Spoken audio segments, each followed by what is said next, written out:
নমস্কার, আমি তোমাদের কাছে আবারও আজকে একটা রান্নার রেসিপি নিয়ে চলে এসেছি। একটা ব্রেকফাস্ট আইটেম যেটা কিন্তু খুবই হেলদি এবং টেস্টি। তোমরা ঘরেও বাচ্চাদের এই আইটেমটা করে দিতে পারো। চিড়ের উপমা, যেটা আজকে আমি তোমাদের কাছে করে দেখাবো। তো চিড়ের উপমা বানানোর জন্য প্রথমে আমি একটা জায়গায় কাঁচা চিড়েগুলো কিন্তু আমি ঢেলে নেব।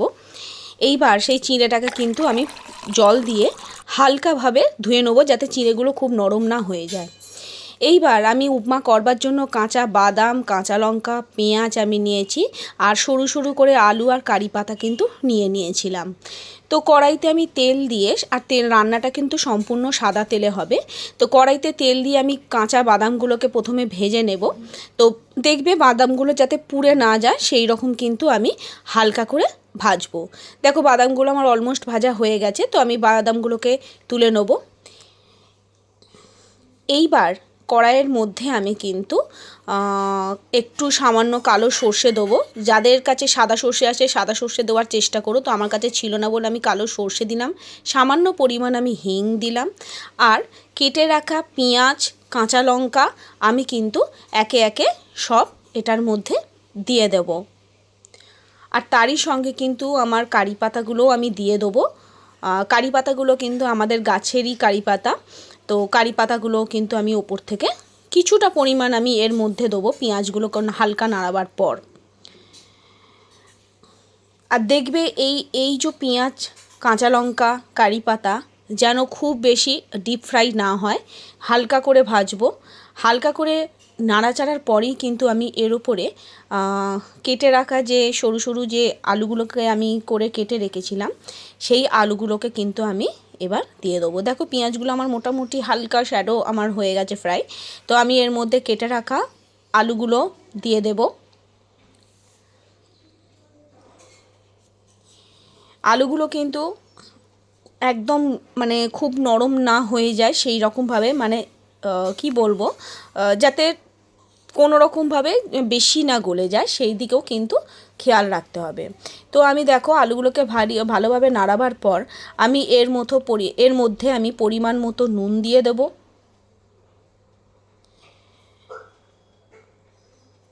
সামান্য পরিমাণ হলুদ দিয়ে দেবো, একদম হলুদের পরিমাণটা কিন্তু কম থাকবে। দিয়ে ভালোভাবে আমি নাড়িয়ে চাড়িয়ে এটা কিন্তু মিক্সড করে নেব।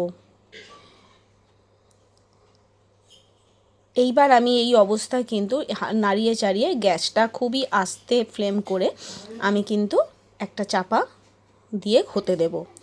আর আলু টালুগুলো সমস্ত কিন্তু হালকা সেদ্ধ হবে, একদমই কোনো ভারী কিছু হবে না, মানে খুব ডিপ কিছুভাবে গলে না যায় সেদিকটায় লক্ষ্য রাখতে হবে। তো দেখো আমার আলুগুলো কিন্তু সেদ্ধ হয়ে গেছে। তো আমি এর মধ্যে কিন্তু কাঁচা বাদামগুলো দিয়ে দেবো, দিয়ে ভালোভাবে মিশিয়ে নেব। আর ভিজিয়ে রাখা চিঁড়েগুলোও কিন্তু আমি এর ওপর দিয়ে দিলাম। তো দেখো এইবার চিঁড়েগুলো কিন্তু ভালোভাবে আমি নাড়িয়ে পুরোটা মিক্সড করে নেব। কত সুন্দর দেখতে লাগে, আর এটা খেতে এতটাই ভালো লাগে। যারা ব্রেকফাস্ট আইটেমে একঘেয়ে খাবার খেয়ে থাকো তারা কিন্তু একটু ঘুরিয়ে এই ব্রেকফাস্টটা কিন্তু তোমরাও খুবই ইজি প্রসেস। এটার জন্য বিশেষ কিছু তোমাদের জিনিসও জোগাড় করতে হবে না, জাস্ট ঘরের কিছু তোমার আইটেম থাকলেই, মানে চিড়ে টিড়ে এগুলো থাকলেই কিন্তু তোমরা নিজেরাও ঘরে তৈরি করতে পারো। খুবই শর্টে হয়ে যাবে, বাচ্চাদের পক্ষেও এটা হেলদি, বাচ্চাদেরও তোমরা এটা কিন্তু দিতে পারো। তো দেখো আমি আরও কিছুটা কারি পাতা ওপর থেকে আমি ছড়িয়ে দিলাম, দিয়ে আবার ওটা কিন্তু মিক্সড করে নেব। এবার মিক্সড হয়ে যাবার পর আমার কিন্তু এটা রেডি খাওয়ার জন্য। তো চলো এটা আমি কিন্তু এবার চাপা দিয়ে 5 থেকে 10 মিনিট মতো আমি রাখবো। রাখার পরেই কিন্তু আমি এটাকে সার্ভ করব। তো দেখো আমার রেডি, আমি একটা জায়গায় ঢেলে নিয়েছি। গরমা গরম সকালে রবিবারে যদি এই রকম ব্রেকফাস্ট থাকে, দারুণ ব্যাপারটা জমে যায়। তো তোমরাও এটা করে খেও। আর দেখো কত সুন্দর দেখতে লাগে, ভীষণ ভালো এটা দেখতে লাগে, আর খেতেও খুবই ভালো লাগে। তো যাই হোক, আমার এইটা দেখো পুরো রেডি।